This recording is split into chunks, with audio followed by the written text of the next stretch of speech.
दुनिया में मतलब के लोग सभी मतलब से पड़े तो है मतलब से आते, मतलब से संगी साथी सार ससुर, मतलब से मतलब का रिश्ता जताते, मतलब से राजनीति कूटनीति, और मतलब से नेतागढ़ भाषण, मतलब को देख श्रीनाथ गए जन्नत, और मतलब से कैलाश बिरहा बनाते। सतयुग रहा हो चाहे त्रेता चाहे द्वापर चाहे कलयुग, इन चारों की रचना हुई तो मतलब से हुई। और इन चारों युगों में जो घटता है, जो घटा या घटता गया या कलयुग में घट रहा है या घट चुका है या घटेगा, मतलब से बिना मतलब के कुछ नहीं बा। तो आवा एक लाइन गीत बा बजावा कहना बा।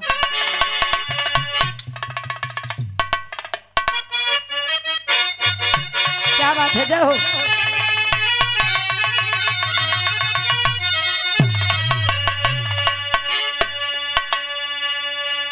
हमारे इलाहाबाद वाली लगत गीत, दुश्मन मिलई सवेरे, दुश्मन मिलई सवेरे मगर मतलबी यार ना मिले।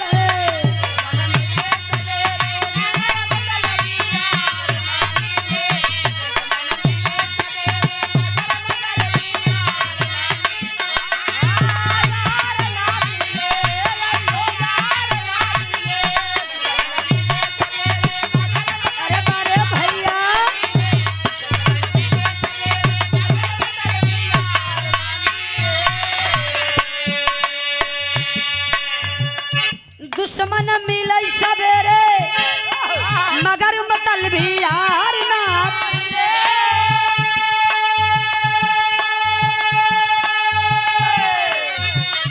रड़ुआ रहई जन्म भर, पुरनिये जवन कहे ठीक है कहे, रड़ुआ रहई जन्म भर मगर कर कसा नारी ना मिले।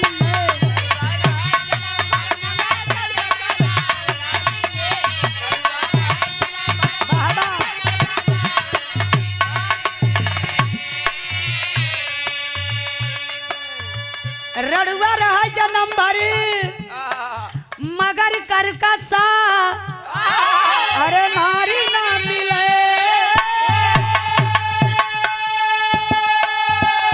काटा मिलई बबुर का, काटा मिलई बबुर का मगर बैर कई चार ना मिले।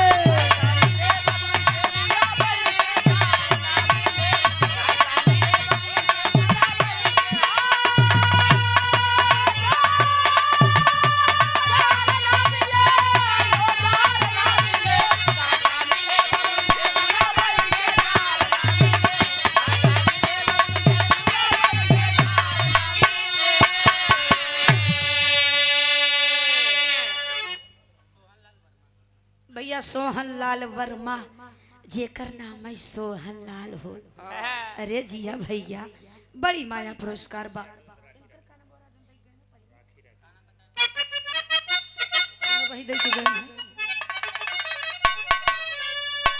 भैया अब वही एक जने 20 रुपया दे गन साल ओढ़े रहन का बता दिया, अगर देखत हो तो हम पैसा ले भाव में कहना बा मास्टर।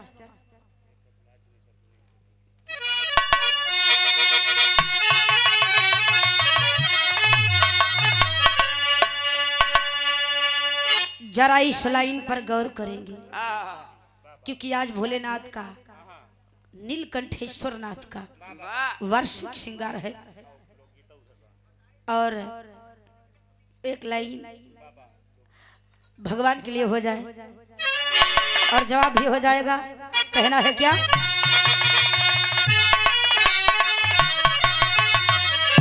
हे प्रभु लाज हमेशा, हे प्रभु लाज हमेशा तुमने है भगतन की राखी ना।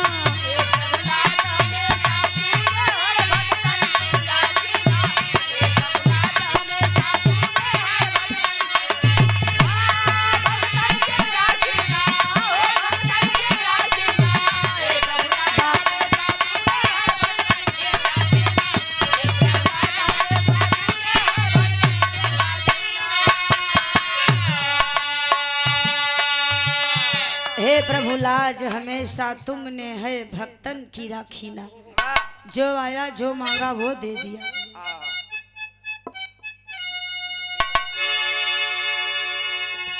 वाह, बड़ी सुंदर लाइन दिहलन। कैसे?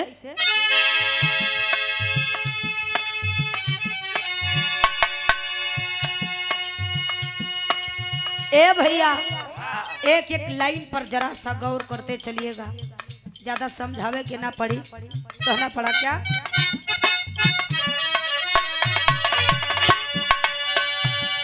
अरे हनुमान के कोप से हो गई लंका जब कंचन राखी, मिला कोठी और महल अटारी, हीरा लाल रतन राखी। वाह, कहीं मंदोदर सिया के कारण लंका भई सजन राखी, घूम घूम कर लगा देखने चारों ओर रावण राखी।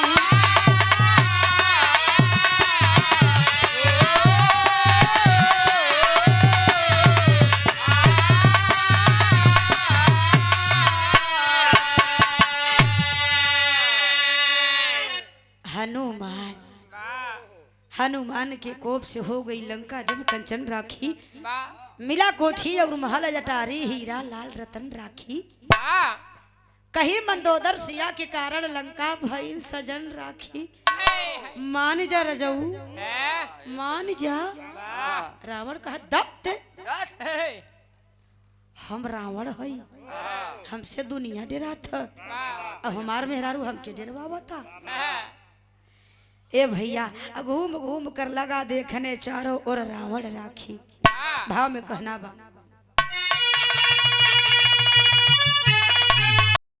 रावण खोल के दोनों आंखें, सीता जिधर है उधर राखी।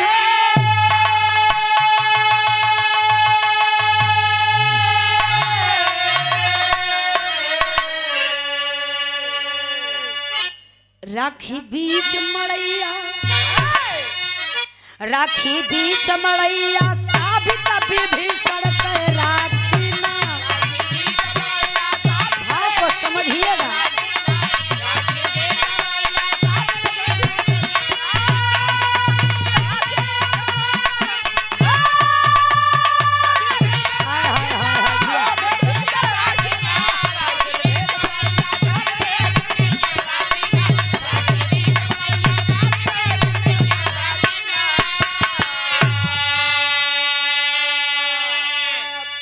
राखी बीच मड़ैया, राखी बीच मड़ैया, साबित विभीषण कै राखी ना। लंका जरी गई, लेकिन विभीषण का मड़ई बच गई। तो भगवान ने राखी के बीच में भक्त विभीषण की लाज राखी, राखी राखी के बीच में राखी। क्या बात है? अगली लाइन में कहना बता,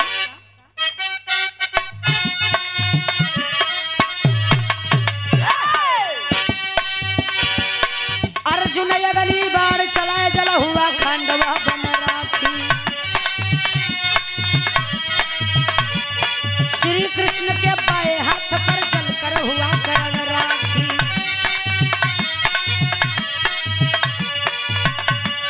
खुलत नयन शंकर के तिसरी जलकर हुआ मदन राखी।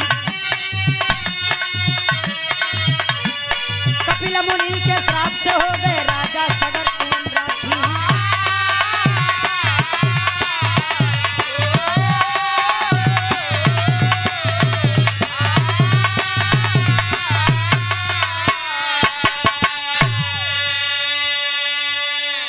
अर्जुन अग्नि बाण चलाए जल हुआ खांडव बन राखी। जब युद्ध हो रहा था और युद्ध के पहले खांडव वन में जब अर्जुन ने आग लगाया था तो उसमें तमाम जानवर मर गए थे। उसी में से सर्प की माँ, सर्प का परिवार मरा था। तो सर्प कसम लिया था कि अर्जुन को जिंदा नहीं छोड़ूंगा। और जब कर्ण बाण चढ़ाया तो कर्ण के तरकश से निकलकर बाण की नोक पर आ गया। कर्ण ने कहा तुम कौन हो? तो सर्प ने कहा अर्जुन तुम्हारा दुश्मन है, मेरा भी दुश्मन है। इसी अर्जुन ने खांडव वन में मेरे बेजुबान परिवार को मार डाला। आए दानी कर्ण, अगर मेरी बात मानो तो हम दोनों का बदला पूरा हो जाएगा। मैं तुम्हारे बाण सैया पे बैठूंगा, तुम बाण मत चलाना, बाण के बदले मुझे चला देना और मैं सीधे जाकर अर्जुन को डंक मारूंगा। हम दोनों का दुश्मन मर जाएगा। बाहर कर्ण डांट कर बोला। कर्ण कहते हैं जब अर्जुन ने आग लगाया था तो इस मकसद से नहीं कि इस जंगल के जीव जंतु मर जाए, इस मकसद से नहीं लगाया था कि तुम्हारे माता पिता या तुम्हारे परिवार को मर जाए परिवार। इसलिए बदला लेना ठीक है पर यह गलत है। किसी और का दांव किसी और पर चलाना ये अच्छी बात नहीं है। सर्पराज आप लौट जाइए। सर्प लौट गया और बोला बाहर कर्ण, तुम्हारे जैसा कोई नहीं है। ए भैया, खुलत नयन शंकर के तिसरी जलकर हुआ मदन राखी। कपिल मुनि के श्राप से हो गए राजा सगर सुवन राखी। राजा सगर का 60,000 बेटवा, कपिल मुनि का एक श्राप 60,000 बेटवन का राखी कहते हैं। लेकिन भाव में कहना बा मास्टर,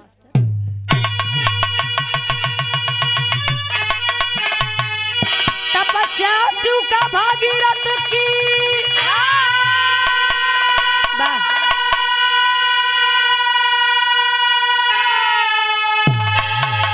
खुश होकर गंगा जल दी।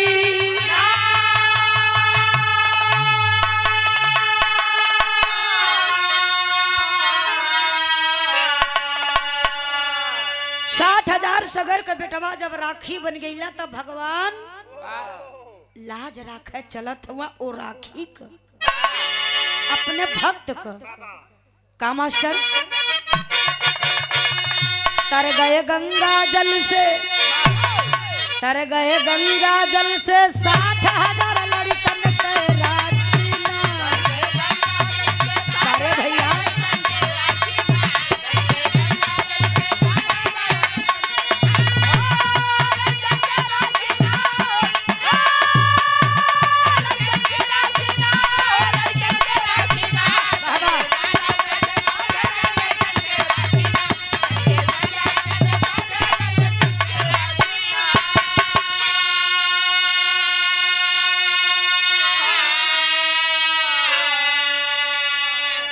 भगीरथ तपस्या कैला और गंगा के धरती पर लियवलन और 60,000 लड़कियन का राखी तर के आगे कहना बाका।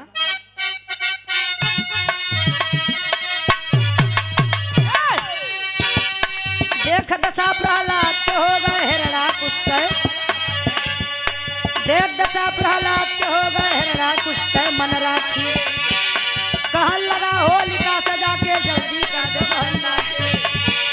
गोद में ले प्रहलाद को जिसदम होलिका चली करन राखी।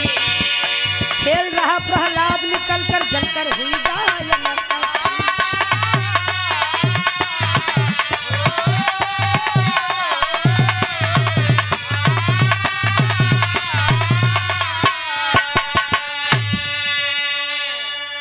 बाहर हिरण्यकश्यप लाख कोशिश किया प्रहलाद को मारने की, लेकिन बार ये भगवान अपने भगत का लाज राखत रहल। ए भैया देख दशा प्रहलाद के हो गए हिरण्यकुश का मन राखी, जीव राखी हो जाए जर के। एके इतना मरवाई थे, इतना कोशिश करत है बचिन जात। देख दशा प्रहलाद के हो गए हिरण्यकुश का मन राखी। कहन लगा होलिका से जाके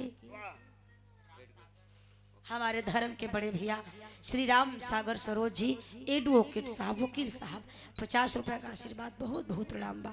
ए भैया बारे भाई बहन का रिश्ता कहन लगा होलिका से जाके जो बहन राखी कह दे हवाई तो हमारा ही पूत, लेकिन ये कपूत का काम करता। एक हमार पूजा करे की बजाय हरि का नारायण का पूजा करता, जो जराए के भून डावे के। कहन लगा होलिका से जाके जल्दी कर दे बहन राखी, आ गोद में ले प्रहलाद को, जिस दम होलिका चली करन राखी। गोद में लेकर अग्नि में प्रवेश कर गई। अहे पंचो, होलिका के पास, होलिका अग्नि में क्यों प्रवेश करती थी?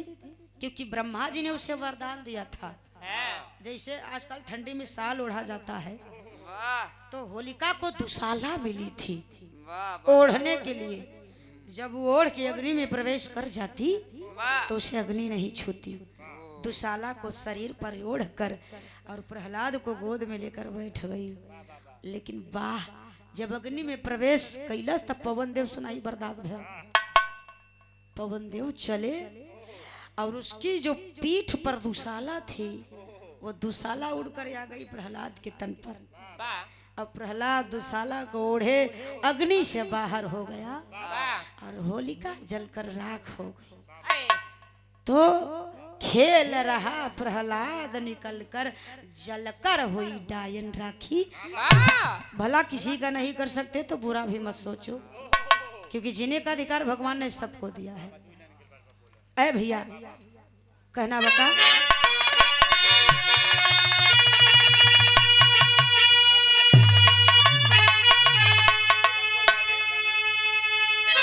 अच्छा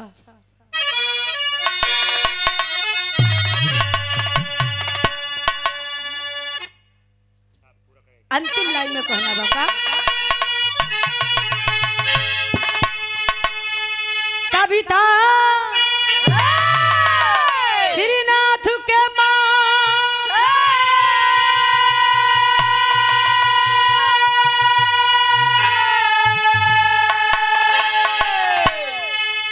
लेखनी करे कलम ले हाथ,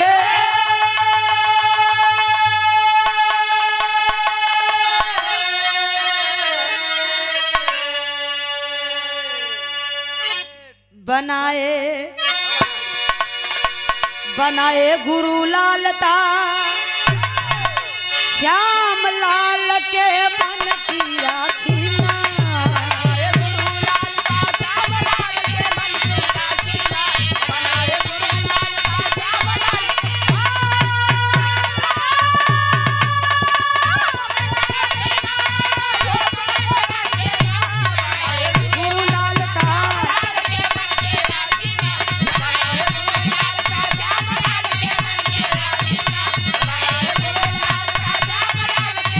श्याम लाल की मन की राखी।